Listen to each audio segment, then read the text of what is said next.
Good afternoon all and welcome to this hybrid meeting of Social Services, Housing and Community Safety Scrutiny Committee on March the 21st, 2024. I am Councillor Charlotte Goldsworthy and I will be chairing this meeting. Before we move on to the next agenda item, please note that this meeting will be recorded. Please can you ensure that your phones are switched to silent for the duration of the meeting? And can members and officers who are present in the chamber please use their microphones when speaking. When asked to raise your hand, can members who are virtually viewing this meeting raise your electronic hand? Members who are in the chamber, please raise your physical hand. And can I remind members that the Scrutiny Committee visit to Base 15 is taking place tomorrow at 2 p.m. And that's more so for those who haven't actually confirmed their attendance to Pamela.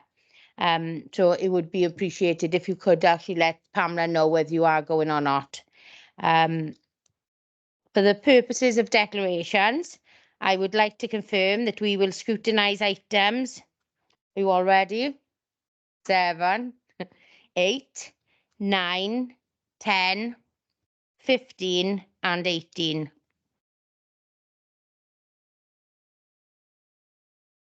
Now I'll move on to agenda item 2, declarations of interest. If any members have declarations in relation to any reports on today's agenda, can you please indicate now? I can see no indications, Chair. Agenda item 3, minutes of previous meeting. You will see the minutes attached at pages 5 to 12 of your agenda pack. If you feel these minutes are an accurate record of the meeting, can I please have a proposer and a seconder? If you do not indicate to the contrary, then I will take these minutes as approved. I will propose. I'll second. Agenda item 4, information sharing in respect to the transition process between children and adult services. If you would like to start with the briefing. Wait, no, we're not doing that one, are we? Yeah, we should be doing that one, should we? Yeah, and that one 4, but I didn't call it in sorry. What is? Yeah. Good afternoon, everyone. Kerry Warren, Head of Children's Services. I have brought principal officers with me today because we've got a number of reports present. Just to make some introductions, I've got Vic Smith, the lead principal officer for Looked After Children, and Lisa Morris for Adult Services, who've worked jointly on this report. I know that Vic wanted to say a few words before we answer questions. Thank you. Good afternoon. Thank you, Kerry. Yes, so Lisa and I are both the leads across Children's Services and Adult Services for Transitions, who work closely together to look at those young people who are on a journey, I guess, through transition, particularly through a complex care lens. So what we've done with the paper really is to try and outline for you what we perceive to be working well and what our plans are for the future. So I guess what is working well is we've got a really good interface between children and adult services. We're developing far better suites of data, aren't we? And we also sit on the same panels together. So I chair Complex Needs Panel, where Lisa is a member of that panel. So we are looking at those young people who are moving through the system really into adult services. We've got some very complex young people that we're caring for, and it's about making sure that that package of care meets their needs now as a child and as they go through into adult services. Lisa, do you want to talk about the team, the work that you're doing directly within complex care for transition? So we've strengthened our transitioning arrangements, and we've got dedicated workers now based in the complex disability team. We are committed to working much more jointly with our children's services partners. It's kind of a shared responsibility. Whereas historically it was more about mapping and just information gathering. So we are doing a lot more joint working now. We've got much more of an understanding of the young people coming through, and we have come a long way. But we are on a journey. I will note that we are definitely on a journey. It's a complex end of the world, and it's one that we are determined to get right for the children, young people, as we see them coming through, isn't it, into adulthood. We've got we're also Lisa and I both are part of the regional groups as well, and that includes health. So it's working very closely with our regional partners in Swansea across children, adults, across the health board, and across education, about ensuring that we have these plans in place right for the families that we're working with. And I guess next steps now for us is we're on the eve of setting up a transition panel that Lisa and I are going to co-chair. So that's making sure that we concentrate on all young people that move through that system then, which is quite complex for practitioners. So you imagine it's even more complex for families and young people to navigate through. So the panel is going to be focused between ages 14 to 25, with a particular focus initially on those between the ages of 16 to 19. So the aim will be that we oversee those plans, we make decisions on those plans, we authorise and ratify care planning, and also really sit and look at reviewing care plans and making sure that that plan is right for that young person. And we're making sure that we're hearing the voice of that young person and their families as we go through, really. So it's quite a wide remit initially, because we've obviously got children who are looked after in that remit, and then children transferring through from children with disability services into complex adult services. So that will probably be the initial part of that work, and then we'll widen that out to fitted them back into complex needs panel. But we feel that it's an area of work that really needs that concentration, and us working together, solely focusing on transition. Lovely. Right, thanks for that. Just your volume down. Right. Do you know now what obviously we've got you know, few children, as you say, is complex needs and that as well.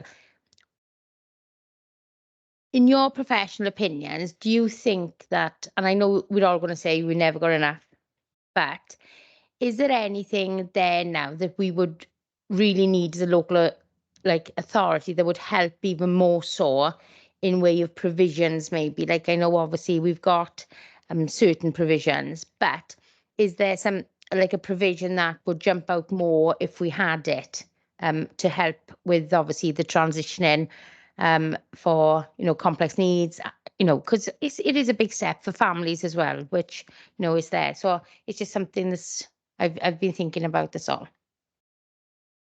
If I come in first there, Chair, and then Vic will come in behind me. In all honesty, I think it comes down to having an experienced workforce across children's and adult services. For example, when you're talking about youngsters that are perhaps exhibiting risky behaviour, so it's their lifestyle that is a worry for us, and how we support youngsters who are vulnerable. They may be at risk of exploitation. They may have been on everybody's lips within children's services before they've transitioned over, and what happens when they reach that magic age of 18. So there is no substitute for experience, and we are well versed in risk, in managing risk. So I think the biggest difference for us with this panel will be to help support the whole directorate in, you know, in identifying those youngsters and supporting them through that really tricky time then, from the ages of, you know, 17, 18, 19 and so on. I would suggest up until the ages of sort of 25, where altogether we are able to take a confident approach and recognise that, you know, things do change. Youngsters mature, their situations change, the risks they don't just, you know, increase, they decrease as well. And it's about recognising those times where we can step down youngsters from perhaps the provisions they've been in, perhaps reduce or change the sort of care plan around those young people. So I think for me, that's the biggest thing. I know it's outside of you know, that's the biggest resource we have, and that's the experience of workers, middle managers and senior officers across the directorate. But I will bring Vic in now, can talk about, you know, an actual sort of gap, if you like, in terms of support. And so what we've set up is several different work streams. So we've got a residential care work stream as part of that, and it's detailed in the report as well. So we all meet together to look at whether that plan is appropriate going forward. So there's young people in residential care for all sorts of different reasons, isn't there? From very complex young people through to children who've got kind of trauma and emotional difficulties. And it's about making sure that we've got the right plans for the children and young people as they move forward, isn't it? So we've had an example very recently with a young lady who is 16 and has moved out of a residential provision into more of a supported accommodation provision because that was much better to meet her needs. And she's worked through an awful lot of difficulties. We've been able to hold her in that provision to help her through some of that. And then that provision is really suited to meet her needs, and she'll be then supported by leaving care services. So she wouldn't be somebody now who needs to be supported by adult services going forward, because we've been able to support her young enough and intensive enough as a child to come up with an alternative care plan. There will always be young people who will be in need of very high packages of care, and I guess it's about us working together to really look at what those gaps are, and that's work we're doing across the region. So I'm now taking over chairing the accommodation meeting from Kerry. So it sits under the Children and Young Persons board that Kerry chairs across the region. And those are things that we are looking at through that work stream, really, about what are our resources available and what do we need going forward, really, to identify those gaps. I know it's only me now coming back, but at the moment, because I don't see any other indications either. But obviously, with the complex needs ones as well, do you find, is there sort of like a support package as well for the family who have obviously cared for them, especially because I've got quite a few in my own ward of obviously supported living, and they're absolutely fantastic, all of them. But again, I have seen a lot of the attachment issues with the family leaving, obviously transition into adulthood themselves. So is there like a package of care or support for them families then, obviously to help overcome that? Because sometimes, as you know, that can be an issue as well. And I think a lot of this is about getting in and having conversations early, isn't it, with families? And I think that's what we're going to be monitoring through this panel going forward. So I guess the panel is open to sort of all sorts of information with transition. Yes, we will have a main aim of that group really to be looking at kind of care planning going forward.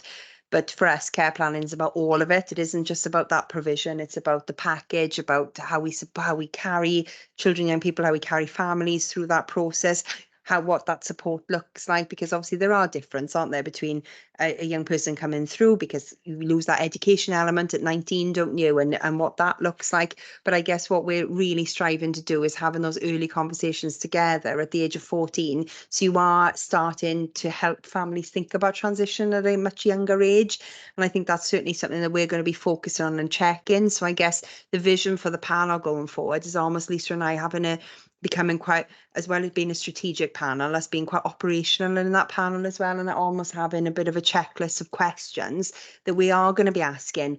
What outcome does the family want? What is that young person's outcome? What's the outcome of the family? How have we had the views of children, young people, their extended family, and what does that tell us, and how does that inform our practice going forward? So I think all the way along it's going to be about inclusion for us, really, and about listening to people, because it's really difficult, isn't it? It's so difficult for families to maneuver through transition. It's hard for practitioners. So it's really, really difficult. And I think it's about how we help our practitioners help families through that. And I guess our aim is to make it as smooth as possible, isn't it? I think that's what all of the information, the guidance in this area says, is that the smoother we can make it for families and practitioners going through, the better outcomes it will achieve. So I guess that's what we're more than happy to come back in maybe 6 months' time to let you know how that panel is embedded into practice, and we can give you some outcomes, I guess, look at what's working well, and then we're going to be finding areas of gaps through that, aren't we? And I guess that's just as important as all of the other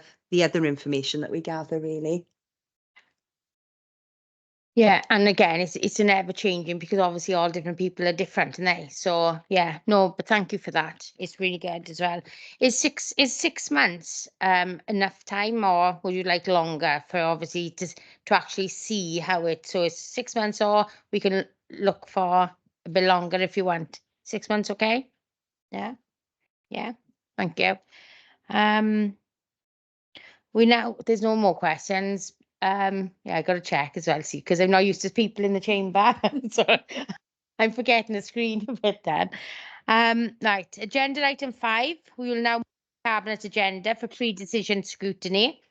Previously mentioned, we've decided to scrutinise items 7, 8, 9, 10, 15 and 18 on the cabinet board agenda.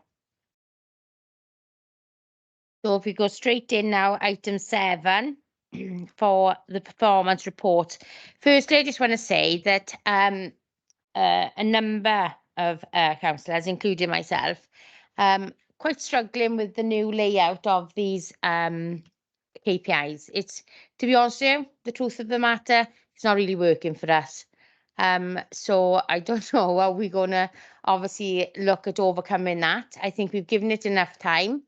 But I don't know if there's any way we can actually revert back. So if I can ask the director to come in with there, sorry to put it on you, Andrew, but if we can look at changing them back to from what we've got now. No problem, Chair. So, so what you're seeing in this report is the corporate reporting that we do in the first instance, and then from Appendix 5, you've got the information that we use as officers to tell us about the trends and analysis of what's going on across the service. So we've probably given you too much information in here. Now, I don't know which is the bits that members found was unhelpful. Is it the totality of the report? Because I think there's two very different styles here, isn't there? There's the corporate presentations of the figures, which is in the bar charts, etc. at the beginning, and then the trend analysis, which is after Appendix 5, which is information I believe you're always used to getting. So I don't know whether you're saying, no, rip that all up and we want to start again. Happy to do that, and I think it would be helpful to work with a couple of members of the committee on information that would be helpful for you. But as I say, the Appendix 5 is where we as officers within the directorate, we use that information as far as our trend analysis is concerned.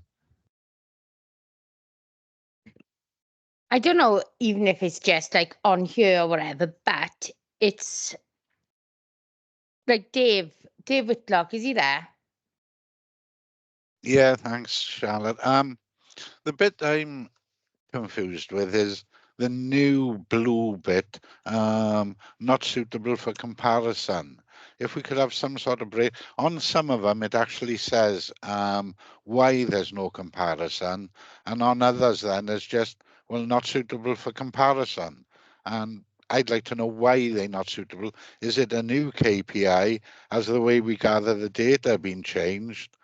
Or it's just, I don't know, a different colour. It seems so strange at the moment.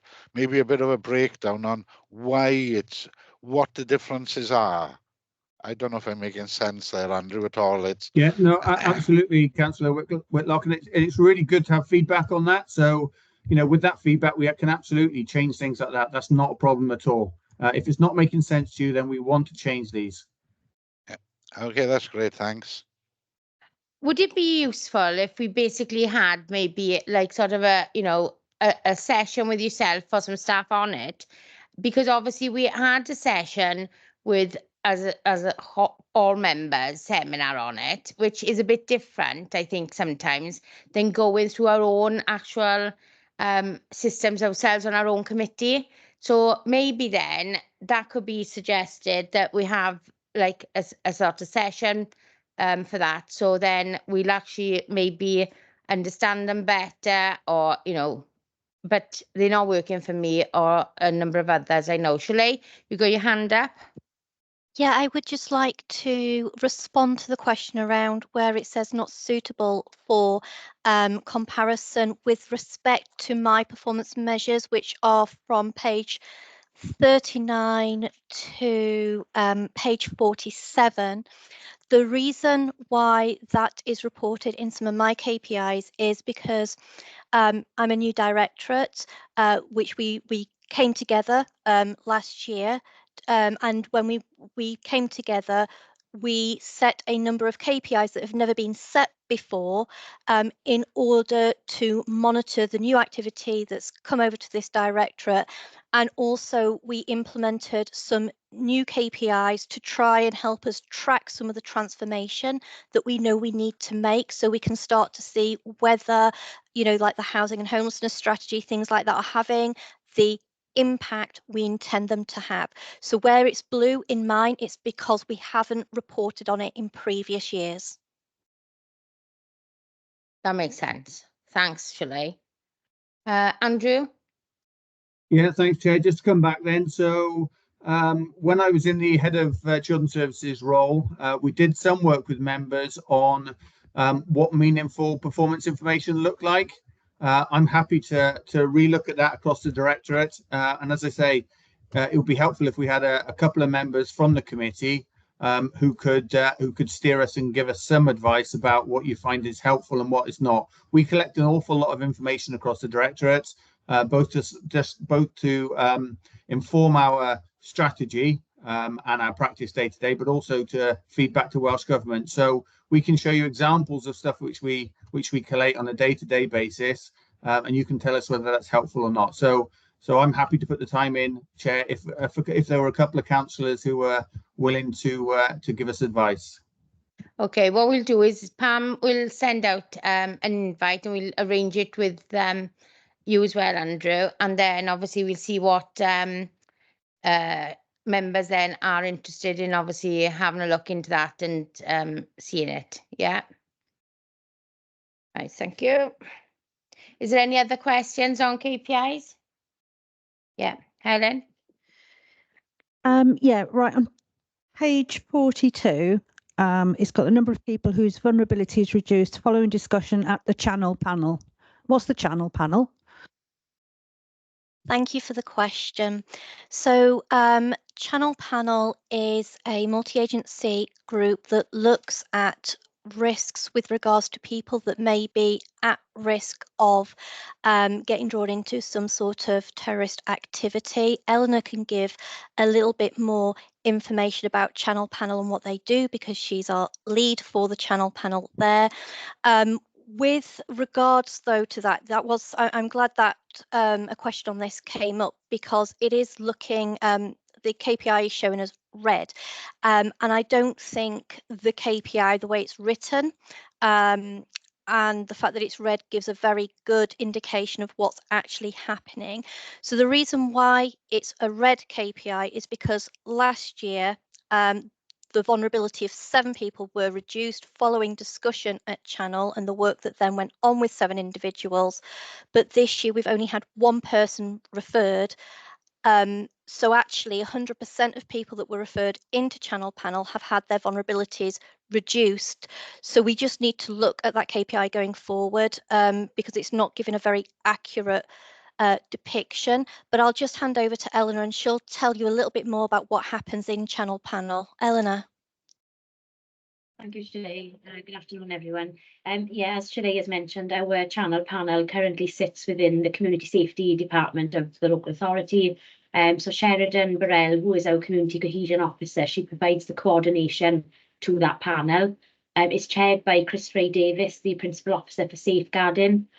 So what will happen is, if anybody in our community, whether it's somebody from perhaps our workforce, maybe a member of staff at the college or any other local service, if they become aware or are a bit concerned about perhaps the language somebody is using or the interests that they are showing, perhaps they're a bit concerned that they may be perhaps interested in some sort of terrorist activities, or perhaps just developed a bit of a fascination, sometimes is often the case, without realising that actually it's quite an unhealthy, worrying fascination, that we would look to discuss that individual at Channel Panel.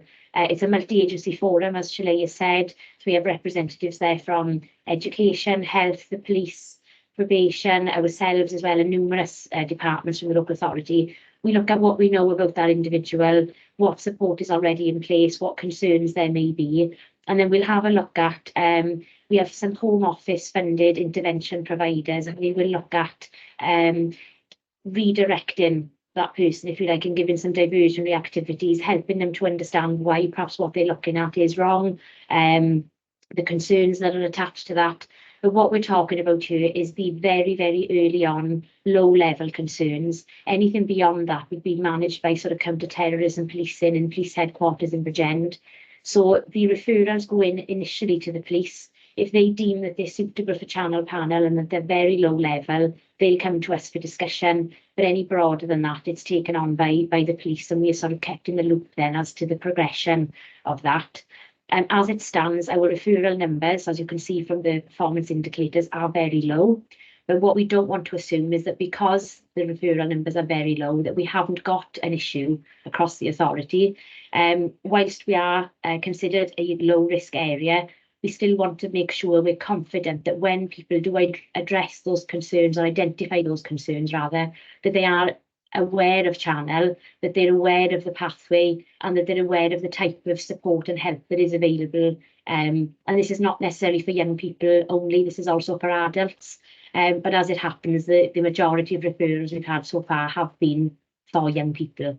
So there's a piece of work for us to do, not just as a community safety team, but I think more broadly on a corporate level, just as a reminder to our own staff, but also to the staff within other organisations about those people who may be vulnerable to being radicalised, and how you make those referrals and what support is available. So we spoke about it this morning in a team meeting, actually, didn't we, Shelley, about how we can sort of link with other departments and with our communications team to try and get more of this off the ground, really.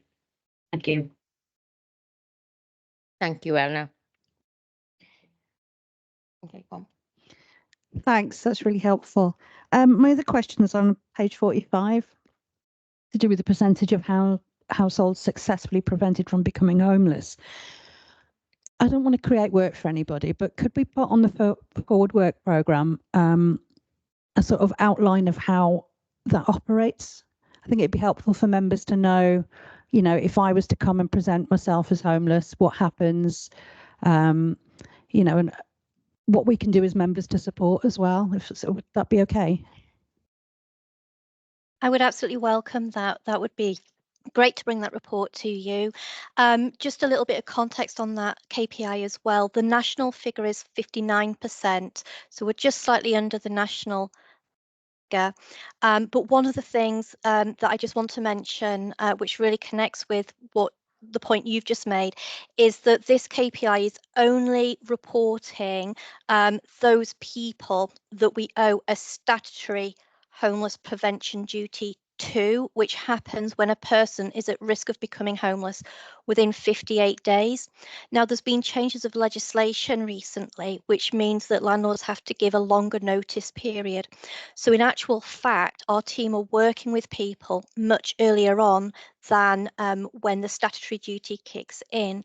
And actually, we are preventing far more people than is recorded in this KPI, because we are supporting and preventing people before they're owed that statutory duty. So this is something that we've been talking about in our team, and we're looking at ways to be able to try and capture that, so we get a better view of how successful we are in preventing people from becoming homeless. Emma, I don't know if there's anything you wanted to add. No, not specifically, but so just agree with everything you said. And I think, you know, it's important that we do this work moving forward, isn't it? Because there is a lot of work going on pre the duty stage. And some of the cases, you know, I'm discussing with the team, they're really working with them on a very intensive level as well. And there's no recognition for that because it doesn't fall within the nice sort of tick box of the PIs, isn't it? So I think it is really important that we do this work, which we've been discussing. So yeah, as you say, Shelley, we'll welcome putting that together. Sure. Thank you, everyone. Right, we're now moving on to Charlotte's favourite. Item number 8, Neath Talbot Social Services Strategic Action Plan for Neurodivergence, Autism and Other Conditions. Obviously, first of all, I want to obviously thank the team on this. They've had a few good, interesting meetings with myself over a 6-year period. And it has taken that long, which, you know, is a long time, but I think we are on the right road, as I think you'll agree. I just want to go on and say about, for me, obviously people know I struggle with certain things. And by reading the report as it is, I think with the charts, the colours and everything, that has actually been like an easy read for me, even though it has got an easy read as well. So I just want a big thank you to Kerry and Victoria for obviously taking all of that into account, because I just think that anyone like myself would actually not struggle compared to the usual report that us councillors have to read, and there's hundreds of pages and things like that. So again, if it's a big thank you of me. So if you obviously want to give a bit of a brief before, whoever it is. Thank you for that, Councillor Goldsworthy. And we're just waiting for the brass band to come in now. And it is exciting. And I think just picking up on what you've said, reading the report, you know, I think there's a lot to take from that in terms of how we prepare all of our reports, because it's as I said to you earlier on, it's one of my favourite reports that I've read in the last 6 years. So thanks to the whole team. I think they've done remarkably well. This is the start, so you will hear some you know, an update as well in terms of next steps. But let me hand you over now to Vic Smith, who leads on this with Kerry, the other Kerry. Thank you.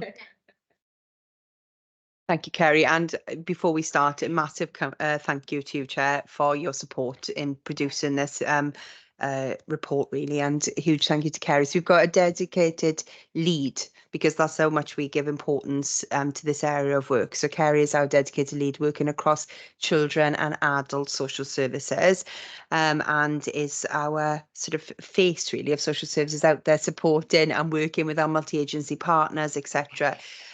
So I guess the report, as you said, is quite self-explanatory, really, isn't it? We've got 4 main aims, haven't we? So it's really about, they're on page 3. I'm not going to go through the whole report, but just to really look at those, you've got raising awareness and improving understanding about community, stakeholders, services, supporting neurodiverse families and carers to have their voices heard, their needs understood, and to be supported to lead fulfilling lives and achieve their personal wellbeing outcomes. To work collaboratively with stakeholders in promoting access to diagnostic services and support for individuals and families, and then supporting projects within the community working towards a greater understanding and inclusion of neurodiversity. And we made the decision early on, probably a little bit ahead of the curve, for it to be a neurodivergence plan. I know you and Kerry have had lots of conversations about, because I think historically it's always been an autism plan, isn't it? But we felt very strongly that we needed to go wider than that, really.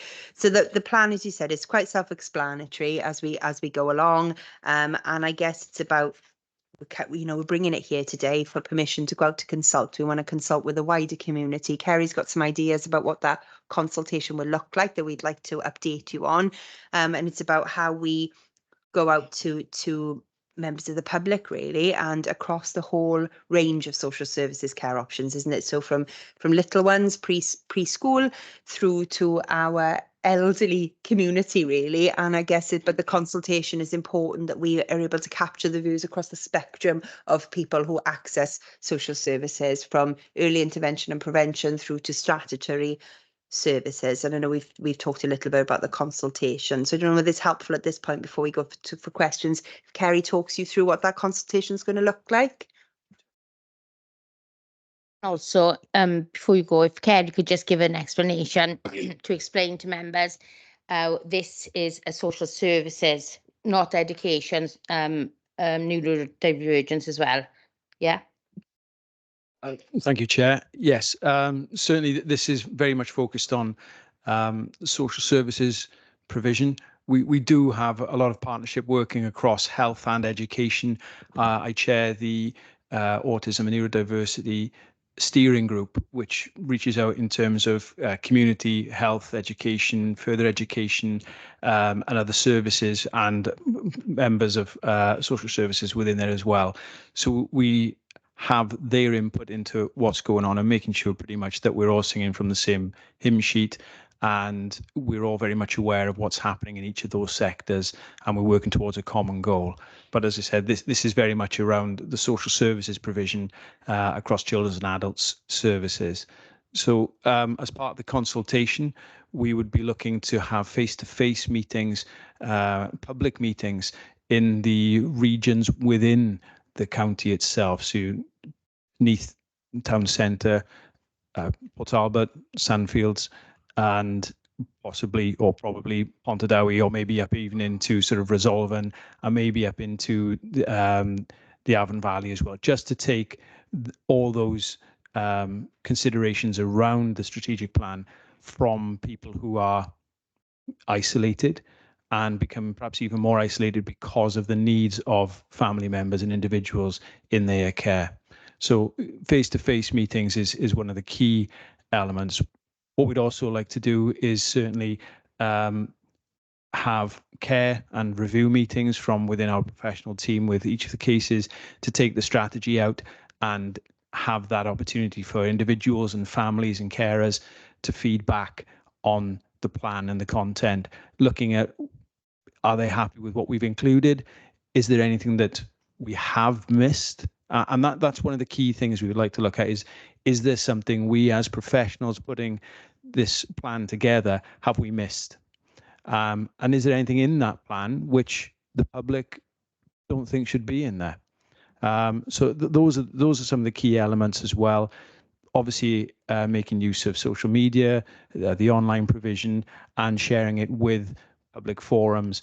SAN, for example, supporting additional needs, the Neath Port Talbot Autism Hub, and obviously through the steering group that I mentioned a little earlier.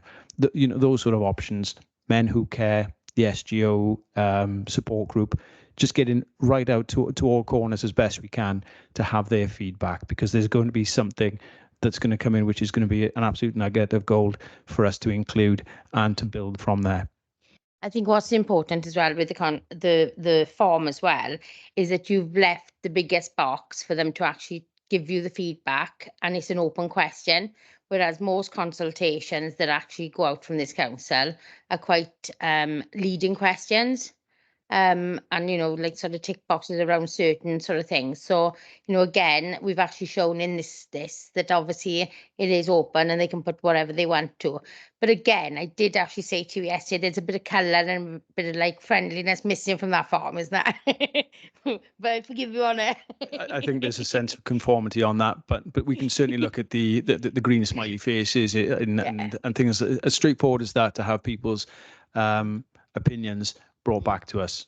Yeah, because forms are a big barrier to people like myself, to be honest. Absolutely. Yeah. I think that's a really important point, isn't it? And I think with the consultation, because we've got a little bit of time before we can actually go out to consult, we will have time to adapt that paper so that it's focused for children and young people to participate in, and also for adults to participate in, for maybe have some cognitive difficulties as well. So we need to make sure that before that form is produced, that because we'll be doing it both, won't we? We'll be having members of the public in to speak to us as well directly, and also the questionnaires then, I suppose, that will go out publicly then with families. The other thing I'd like you just to explain a bit more is the difference where, if obviously a child is having the issues, might not have the issues in school, it's the difference where education more or less not stop, because obviously you do work together, but the remit of where education stops and obviously social services takes over. Yeah. Yeah, I think that is quite a difficult question to answer. We work in partnership with education, as we do with health, isn't it? And I guess some of these young people, I guess the aim of the social services strategic plan is purposely quite wide. So I guess where we were saying we're working from children, young people, from early intervention and prevention, and in adult services right through to statutory services. So there will be children, young people and adults in here will be subject to a care managed plan, isn't it? So open on a care and support basis, where we would be round the table with our partner agencies to look at how we support young people.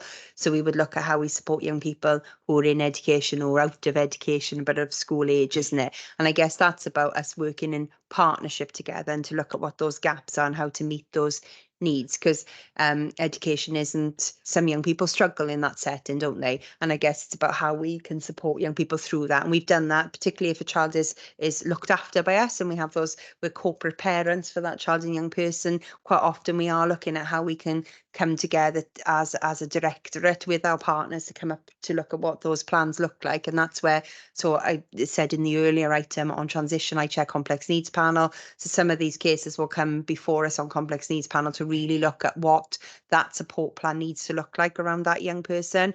But we are in a time, we've had regional meetings, haven't we, as well, where things in this end of the world are quite difficult and quite problematic at the moment. There is, as we know, there's significant waiting lists within health for young people going through for diagnosis. Sadly, now there's far longer waiting lists in adult services, whereas I think at some point that was a lot quicker.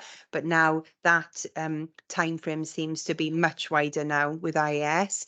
And then I guess you've got your issues with the ALN Act changing over and what that looks like for education. So I suppose what we're trying to do is to look at our social services element of that, but certainly the next part of this and part of the consultation will be talking to our wider partners, because it'll go through the steering group that Kerry chairs, where we do have like the education lead for autism sits as part of that plan. We've got the IAS service sit as part of that plan, the integrated autism service. We've also got the lead within health, the diagnostic lead, who sits as part of that group as well. So I guess it's about going forward. What I'd like to see is that continued multi-agency work in, because it does takes a village, doesn't it? It takes everybody to work together really to help achieve these outcomes. And it's based for me very much on that principle of the no wrong door, isn't it? That we all have to come together as agencies to put support plan in. But I guess what we are, I'm very conscious as well, we're in very difficult times, aren't we? Where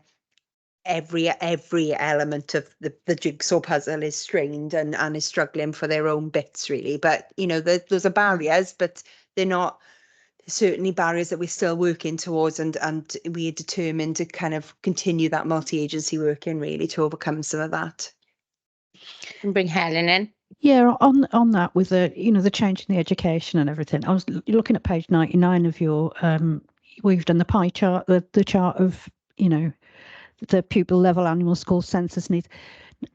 Those would only be the children who've got statements and what have you, when we all know that there are dozens more that don't even reach that threshold. So are you looking at reporting of lower level needs, if you like, as well going forward? Yes, certainly. So Ruth Griffiths is on the call with us today, who's the principal officer for sort of family support services and oversees early intervention and prevention as well. So Ruth and I are working closely together to look at, because obviously I oversee complex care. So the children, young people who are open to our children with disability team, who quite often have that diagnosis to get through. But there are some young people we are supported in statutory services, so in our community teams. Plus there's also young people who are supported by our team around the family as well. So certainly that's something that Ruth and I are starting to work on, to really look at those young people, to look at early intervention and prevention. We've also really lucky, we've got 2 Portage workers as part of our children with disability team who will get in early, probably pre-diagnosis, and are working with young people in those settings. So we're working in conjunction with sort of with health in that area. So absolutely there's something that we can look at. It's a developing set of data, I guess. Yeah, because I think you could probably go into every classroom and a teacher could say that one, and they're on the waiting list, or not even reaching the threshold to get on the waiting list, but still have these needs. So it's really good to hear that you're going to look at those children as well. Question now from Suzanne Patterson, please. Thank you very much, Chair, for allowing me to come to the committee, because I'm not a member, but I have a very personal interest in neurodiverse conditions. Both my daughter and my grandson suffer. Oh, when I say suffer, they exhibit these things. I think they suffer because of society rather than what they are actually experiencing. I would be interested to learn, and maybe I'd have to go to education for this, maybe, but you can put me right. When you do get, and you will be flooded with responses from this community, is one where I hear things on a daily basis that people complaining they can't cope, what's wrong. And I think it would be helpful, like you said, with the document, if it's suitable for neurodiverse, why isn't everything like that? Because you can't tell by looking at someone what their brain's wired up like. You can't tell. It's not obvious to people. And these sometimes can come across as being very aggressive people or dismissive, angry, whatever you like to call it. That difficult, I think, because I found my own daughter difficult. I really didn't know what I was doing. I thought I was doing something wrong. So my question is, when you do get the results of all the consultation and you have got a very switched on view on what's happening to the people out there, would it be possible to educate rather than wait for something to happen? Because my daughter's idea of playing with Lego was sorting it into colours and sizes. And as soon as she'd done that, she tucked it back in the box. She never built anything with it, like it was designed to happen. And pencils had to be sharpened all the way down. If you cut one, you had to cut them all. And it was very frustrating for me as a mother to just, I thought, well, this is not right. Some part of me thought there was something not right with my own daughter. And she was only diagnosed when she was in her 40s. And because she was, and particularly girls, as you probably know, they're so able to mask. They're people pleasers. They can find out what people want from them and do it, even if it's not good for them. They want to express their life their way. And my daughter has recently fallen off a cliff. Even going to a doctor, a GP, she finds that the staff don't understand. So if we are, as a council, recognising the need for a special way of dealing with neurodiverse people, social services, maybe education as well, I think having an education plan for carers would help along the way, because you wouldn't start blaming yourself if you thought, oh, well, that's probably what they're experiencing. And you would, I know we don't like to put names on things, but when you do put a name on something, you can sort of, I can sort of understand it better and work around it. So my plea would be, continue on with the work you're doing. It's excellent. I'm sure you'll get lots of response, and that would be my vote if I had one. But I'm really pleased. That's why I've come here today, because I saw this report and I thought, oh, absolutely, this is what is needed. These children are underused in society. They have got great value to society because they think differently, because they act differently. And we're just not getting to what their little jewel of nugget of sense of being is. Once you open that and you say, it's because you're like this, you're precious, you're different, you can't see what's behind them in their brain, even to this point of always being late. Oh, it annoys you. Last minute, I call my other daughter last minute Lauren, but it's sort of knowing that this is going to come up. And I think for carers, if you can get to the carers of people, mothers, aunties, uncles, fathers, whatever, whoever looks after these children who are different, but maybe they're different in a better way to us. I believe that, because there are things that my daughter can do that I would dearly love to be able to do. But so, Chair, really, thank you for letting me come. Carry on with the work. I think there's much more of it needed within society generally, because I think it said 1 in 7. 1 in 7 is probably maybe even more than that. So thank you for all the hard work that you're doing. I think the members of our county borough, the residents, will appreciate this, and I'm sure you'll get a great response. Thank you very much. Thank you much, Chair. I think it's safe to say as well that we're actually leading as a local authority on this as well, this agenda by far. So I think that's one thing as well that we're going to be proud of as well. But again, where Suzanne have just said about the children and the carers, I think if my husband was sat here now, he could, I think he's very quiet, anyone that knows my husband, but I think it's a subject you actually might get him actually talking on about living with me. So no, that would be entertaining, I suppose.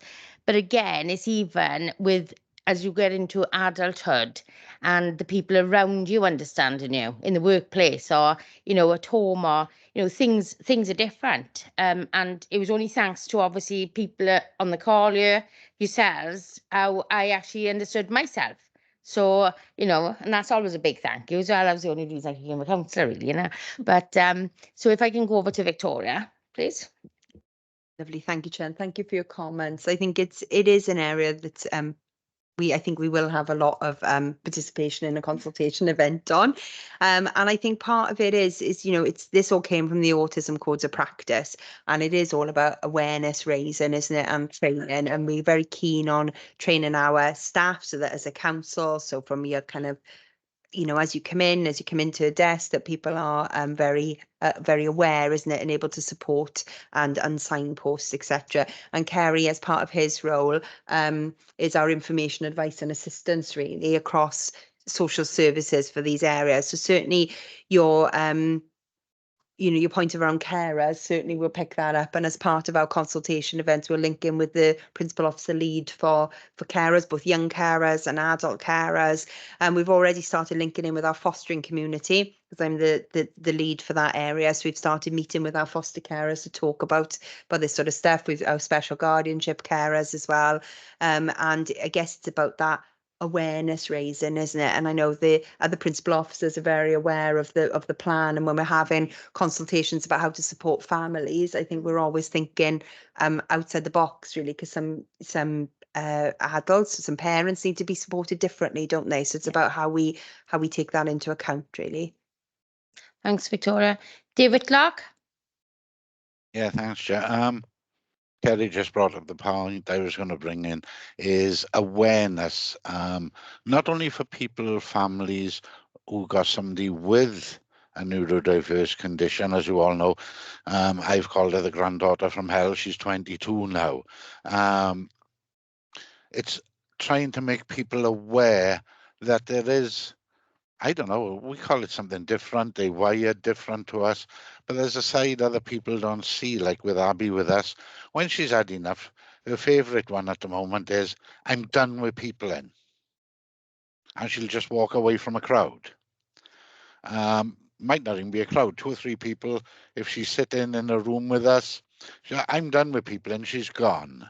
And it's trying to get people health-wise, because she has only got half a heart.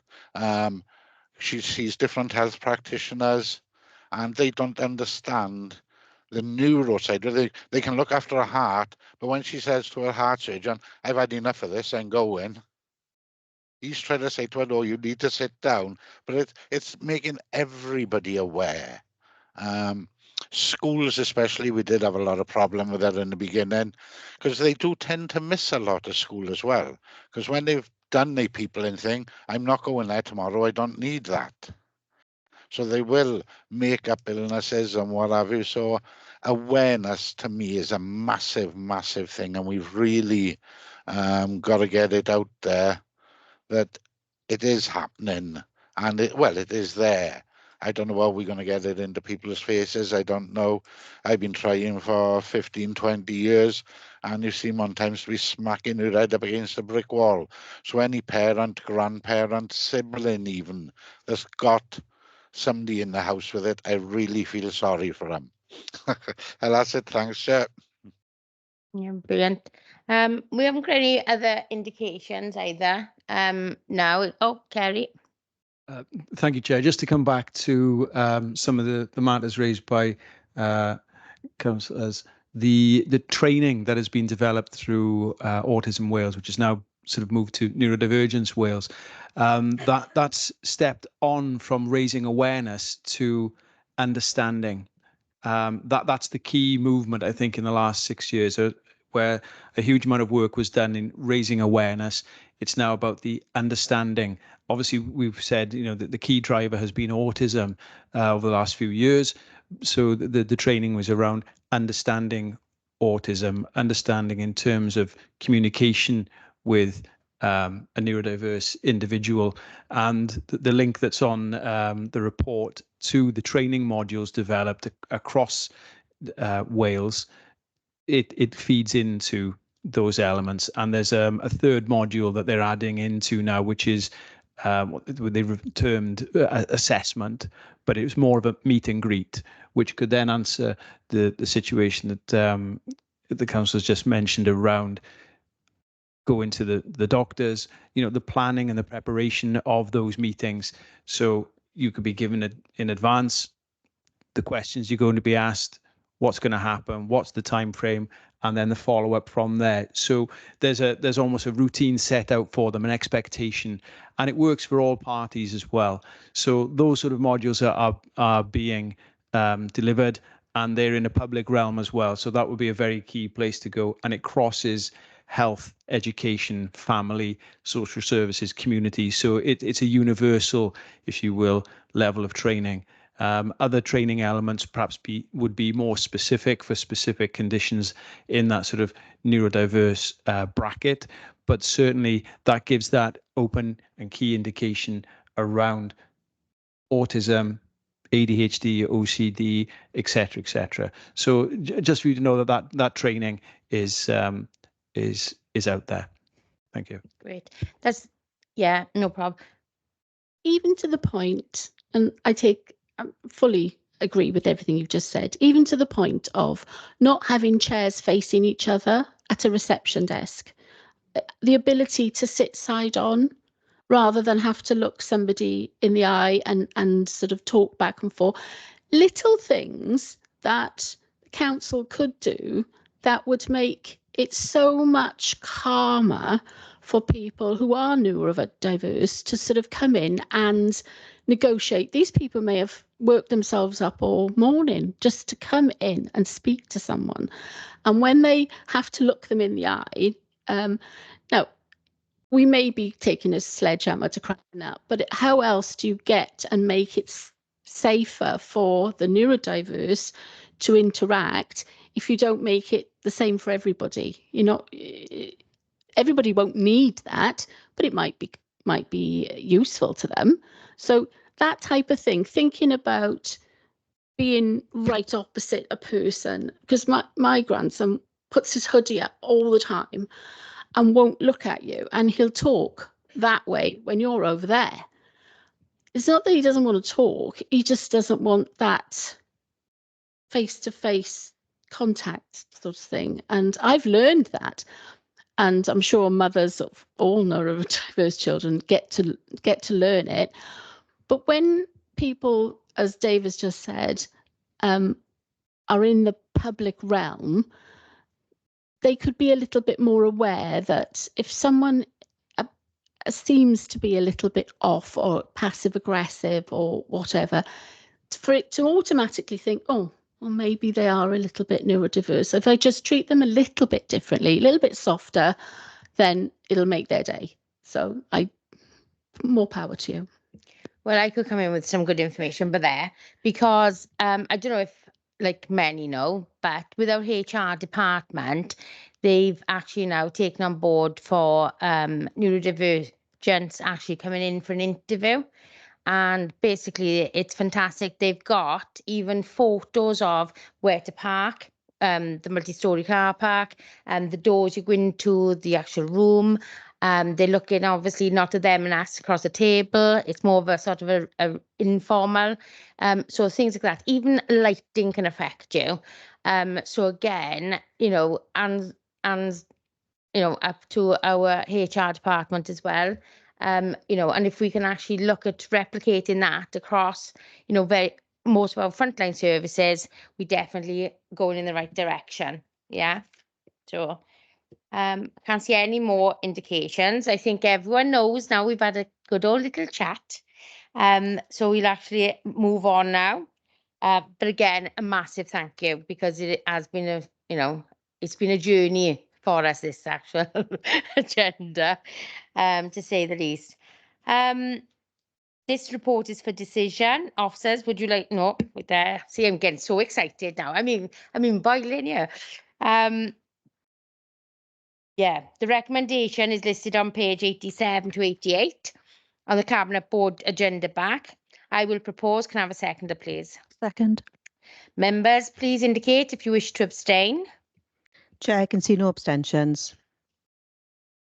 Members, if you do not indicate to the contrary, then I will take the decision is supported to Cabinet. Chair, I can see no indications to the contrary, so this decision is supported to Cabinet Board. Agenda item 9 is the corporate parenting charter. We have no questions, but if we have a bit of a briefing, thank you. Thank you, Chair. Vic Smith is earning her crest this afternoon. And again, it gives me pleasure to introduce Vic, who will introduce the corporate parenting charter. Thank you. Lovely. Thank you, Kerry. It's quite self-explanatory as is in the papers. We've been to corporate parenting panel. So for those of you who sit on the panel with me, I brought it for discussion to that panel. It's a promise from Wales. So there's some promises and pledges in there. For me, it's a good practice document. It's about ensuring our children and young people who are care experienced are given exactly the same opportunities as other children and young people across Wales and shouldn't be discriminated against because of their care status. So it's the principles are in line with, as I said, within good practice. It's about supporting them to have life chances, recognising about their experiences that they've gone through, about making sure that every young person has the potential to achieve. So we've been asked by Welsh Government really just to adapt this charter, and as a council, a number of other councils have done it across Wales already and some lead organisations. So for me, I think it's really good practice, and it is about ensuring that everybody signs up to make sure our care experience young people who we are corporate parents for get the best start in life. Thank you. Thank you for that. I don't have any indications, so I will go straight on. The recommendation is listed on page 159 of the Cabinet Board agenda pack. I will propose. Can I have a seconder, please? Second. Members, please indicate if they wish to abstain. Chair, I can see no abstentions. Members, if you do not indicate to the contrary, then I will take it that this decision is supported to Cabinet. Chair, I can see no indications to the contrary, so this decision is supported to Cabinet Board. Agenda item 10, policy on financial contributions for temporary accommodation. If I could pass this over now to officers, please. Thank you. So I've spoken to this committee over the last few months about the significant increase in the numbers of people presenting to the council as homeless that need us to provide temporary accommodation in an emergency to ensure that they don't become street homeless. But one of the things that maybe I haven't mentioned so much is that alongside the sheer volume of people approaching housing options, we've also seen a notable shift and change in respect of the types of households that are requiring support and help from us. Traditionally, those that would require temporary accommodation would be low-income households, but we're now starting to need to support a notable number of households that are in employment and not eligible for welfare benefits. Some of the council costs for temporary accommodation are offset by us receiving rent, and that comes from housing benefit in the majority of cases. However, we're now supporting people that aren't eligible for the full amount of housing benefit, or maybe aren't eligible at all for housing benefit. Alongside that, we do also come across some situations where a person is likely to be eligible for housing benefit, but they don't make an application, even though we provide a lot of support to help them make that application. This is a relatively new situation. Like I say, we didn't normally have people present to us that were in employment and had an income that meant that they weren't eligible for welfare benefits. So because it's a new situation, to date, we haven't had a written document setting out a process of implementing a rental charge for temporary accommodation for those people that don't receive full housing benefit. So we bring this paper to you today, setting out the process that we're looking to implement in respect of charging rent to those households that don't receive a full housing benefit, and the amount of rent that we propose to charge is in line with the local housing allowance rate, and those rates can be found on page 185. So hopefully I've been able to give an overview of the paper, and now I'll hand back to you, Chair, for any questions. Thank you, Shirley. Do you have any questions on that? No, so the recommendation is listed on page 189 to 190 of the Cabinet Board Agenda Pack. I will propose. Can I have a seconder, please? The members please indicate if they wish to abstain. I can see no abstentions, Chair. Members, if you do not indicate to the contrary, then I'll take that this decision is supported to Cabinet. Chair, I can see no indications to the contrary, so this recommendation is supported to Cabinet. To the scrutiny agenda now.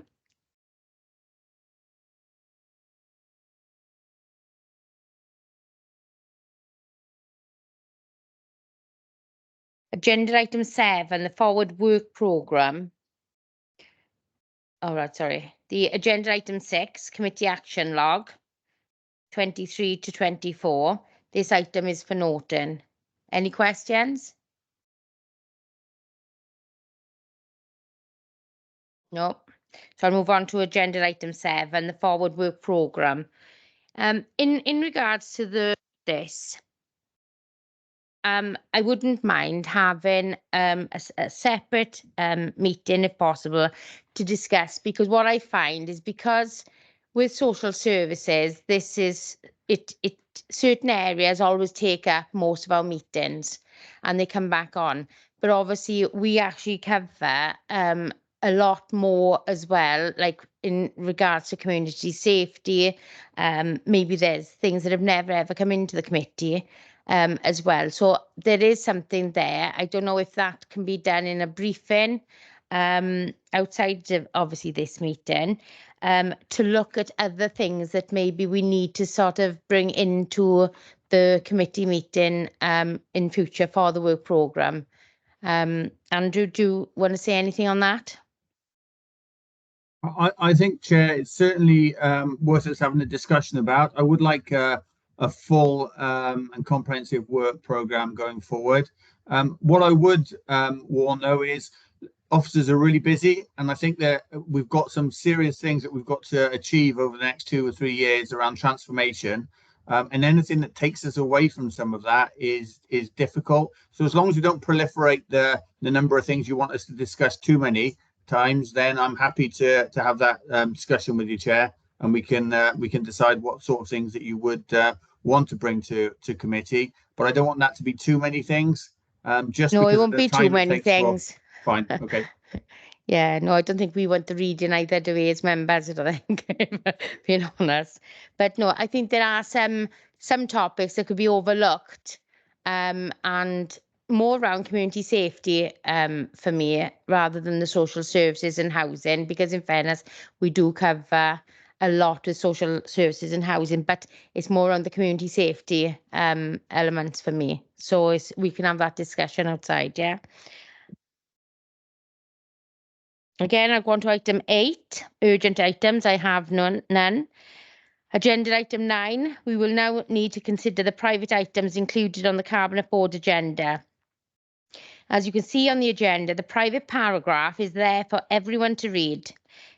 I will propose, can I have a seconder, please, to go into private? I'll second. Can I please ask that any public or press in attendance now exit the meeting, and can the recording be stopped?